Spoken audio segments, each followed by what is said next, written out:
हर हर महादेव, हर हर महादेव।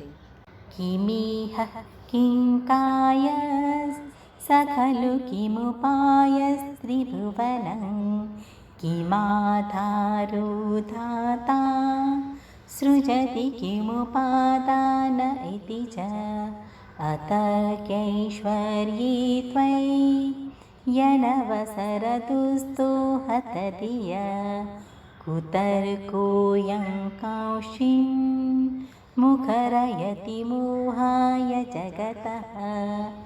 हे भरत भगवान, वह विधाता त्रिभुवन का निर्माण करता है तो उसकी कैसी चेष्टा होती है, उसका स्वरूप क्या है, फिर उसके साधन क्या है, आधार अर्थात जगत का उपादान कारण क्या है। इस प्रकार का कुतर्क सब तर्कों से परे अचिंत्य ऐश्वर्य वाले आपके विषय में निराधार एवं नगण्य होता हुआ भी सांसारिक जनों में भ्रम में डालने के लिए कुछ मूर्खों को वाचाल बना देता है। शिव महापुराण कथा अध्याय 5। सूत जी बोलते हैं, शौनक, एक दिन परमानंद में मग्न हुई चंचुला ने उमा देवी के पास जाकर दोनों हाथ जोड़कर प्रणाम किया और वह उनकी स्तुति करने लगी। चंचुला बोली, गिरिराज नंदिनी स्कंद माता उमे, मनुष्य ने सदा आपका सेवन किया है। समस्त सुखों को देने वाली शंभु प्रिय आप ब्रह्म स्वरूपिणी है, विष्णु और ब्रह्मा आदि देवताओं द्वारा सेव्य है। आप ही संसार के सृष्टि पालन और संहारक है। तीनों गुणों का आश्रय भी आप ही है। ब्रह्मा, विष्णु और महेश्वर, इन तीनों देवताओं का निवास स्थान तथा उनकी उत्तम प्रतिष्ठा करने वाली पराशक्ति आप ही है। फिर सूत जी कहते हैं, शौनक, सदगति को प्राप्त कर चुकी चंचुला इस प्रकार महेश्वर पत्नी उमा की स्तुति करके सिर झुकाए चुप हो गई। उसके नेत्रों में प्रेम के अश्रु उमड़ आए। तब करुणा से भरी शंकर प्रिया भक्त वत्सला पार्वती देवी ने चंचुला को संबोधित करते हुए कहा, सखी चंचुले, सुंदरी, मैं तुम्हारी की हुई इस स्तुति से अत्यंत प्रसन्न हुई। बोलो, क्या वर मांगती हो? तुम्हारे लिए मुझे कुछ भी न देना योग्य नहीं है। चंचुला बोली, निष्पाप गिरिजा कुमारी, मेरे पति बिंदुक इस समय कहाँ है, उनकी कैसी गति हुई है, यह मैं नहीं जानती। मैं अपने उन पतिदेव से किस प्रकार संयुक्त हो सकूं, वैसा कोई उपाय कीजिए। मेरे पति एक शूद्र जातीय वैश्या के प्रति आसक्त थे और महापाप में ही संलग्न रहते थे। उनकी मौत मेरी मृत्यु से पूर्व हो चुकी थी। मुझे कोई आभास नहीं है कि किस गति को प्राप्त हुए। गिरिजा बोली, बेटी, बिंदुक नामक तुम्हारा पति बड़ा पापी था। उसका अंतःकरण बहुत ही दूषित था। वैश्या का उपभोग करने वाला वह महामूढ़ मरने के बाद नरक में पड़ा अनगिनत वर्षों तक नरक में नाना प्रकार के दुख भोग कर वह परमात्मा अपने शेष पापों को भोगने के लिए विंध्य पर्वत पर पिशाच बनकर बैठे हैं। उस समय वहाँ एक पिशाच की अवस्था में है और नाना प्रकार के क्लेश उठा रहा है। वह दुष्ट वहीं वायु पीकर रहता है और वहीं सदा सब प्रकार के कष्ट सहता है। अब सूत जी कहते हैं, शौनक, गौरी देवी की यह बात को सुनकर उत्तम व्रत का पालन करने वाली चंचुला पति के महान दुख से दुखी हो गई।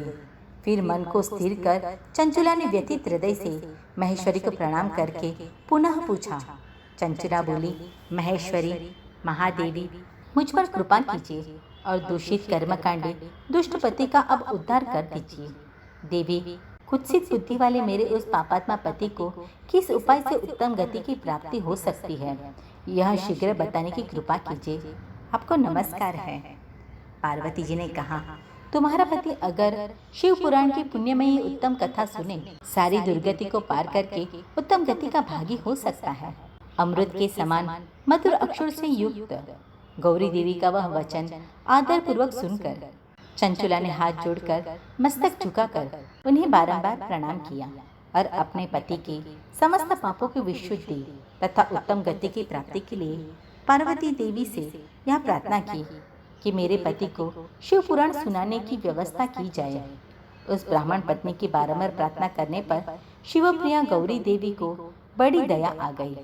अंततः उन भक्त वत्सला महेश्वरी गिरिराज कुमारी ने भगवान शिव की उत्तम कीर्ति का गान करने वाले गंधर्वराज तुम्बरु को बुलाकर उनसे प्रसन्नता पूर्वक इस प्रकार कहा, तुम्बरु, तुम्हारे भगवान शिव में प्रीति है। तुम मेरे मन की बातों को जानकर मेरे अभिष्ट कार्य को सिद्ध करने वाले हो। इसलिए मैं तुमसे एक बात कहती हूँ, तुम्हारा कल्याण हो। तुम मेरे इस सखी के साथ शीघ्र ही विंध्य पर्वत प्रस्थान करो। वहाँ एक महाघोर और भयंकर पिशाच रहता है। उसका वृत्तांत तुम आराम से सुनो। मैं तुम्हें प्रसन्नता पूर्वक सब कुछ बताती हूँ। पूर्व जन्म में वह पिशाच बिंदुक नामक ब्राह्मण था। वह मेरी इस सखी चंचुला का पति था, परंतु वह दुष्ट वैश्यकामी हो गया था। स्नान, संध्या आदि नित्य कर्म छोड़कर वह अपवित्र रहने लगा। क्रोध के कारण उसकी बुद्धि पर मूढ़ता छा गई थी। वह कर्तव्य विवेक नहीं कर पाता था। अभक्ष्य भक्षण, सज्जनों से द्वेष और दूषित वस्तुओं का दान लेना, यही उसका स्वाभाविक कर्म बन गया था।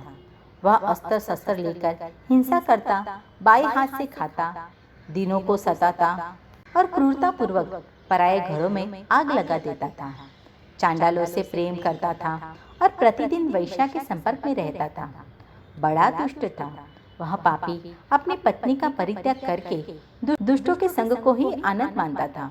वह मृत्यु पर्यंत दुराचार में ही फंसा रहा। फिर अंतकाल आने पर उसकी मौत हो गई।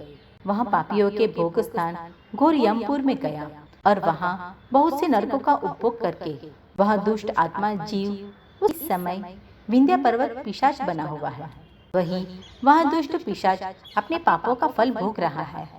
तुम उसके आगे यत्न पूर्वक शिव पुराण की इस दिव्य कथा का प्रवचन करो, जो परम पुण्यमयी तथा समस्त पापों का नाश करने वाली है। शिव पुराण की कथा का श्रवण सबसे उत्कृष्ट पुण्य कर्म है। उससे उसका हृदय शीघ्र ही समस्त पापों से शुद्ध हो जाएगा और वह प्रेत योनि का परित्याग कर देगा।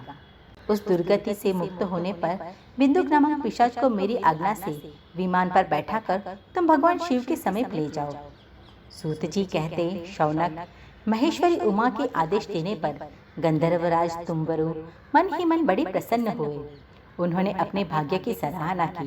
तत्पश्चात उस पिशाच की सती साध्वी पत्नी चंचुला के साथ विमान पर बैठकर नारद के प्रिय मित्र तुम्बुरु वेग पूर्वक विंध्याचल पर्वत पर पहुंच गए, जहाँ वह पिशाच निवास करता था। वहाँ उन्होंने उस पिशाच को देखा। उसका शरीर विशाल था, थोड़ी बहुत बड़ी थी। वह कभी हंसता, कभी रोता, कभी उछलता था।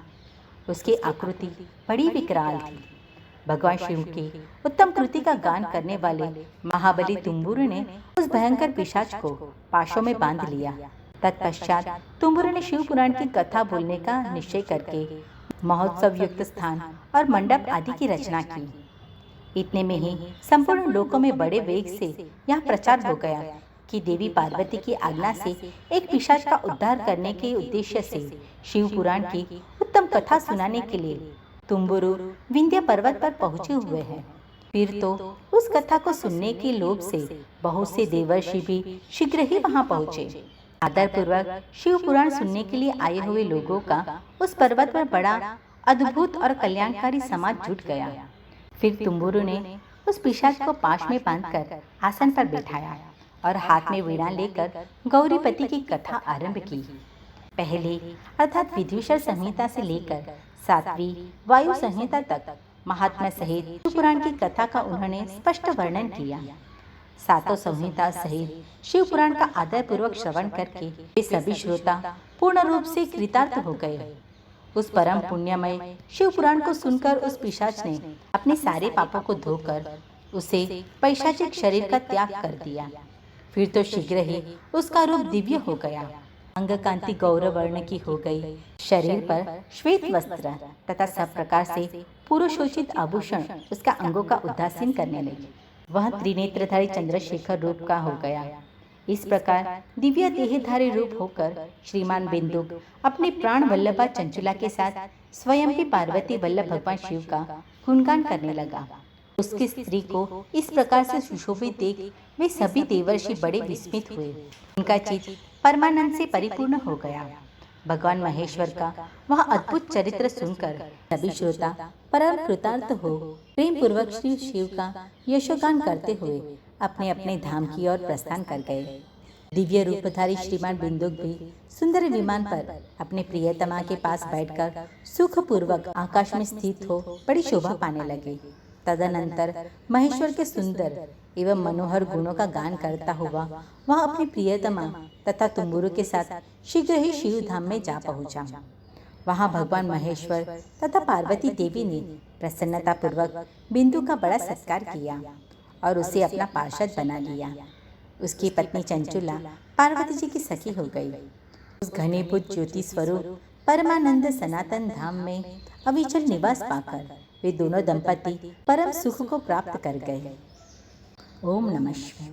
हर हर महादेव, हर हर महादेव।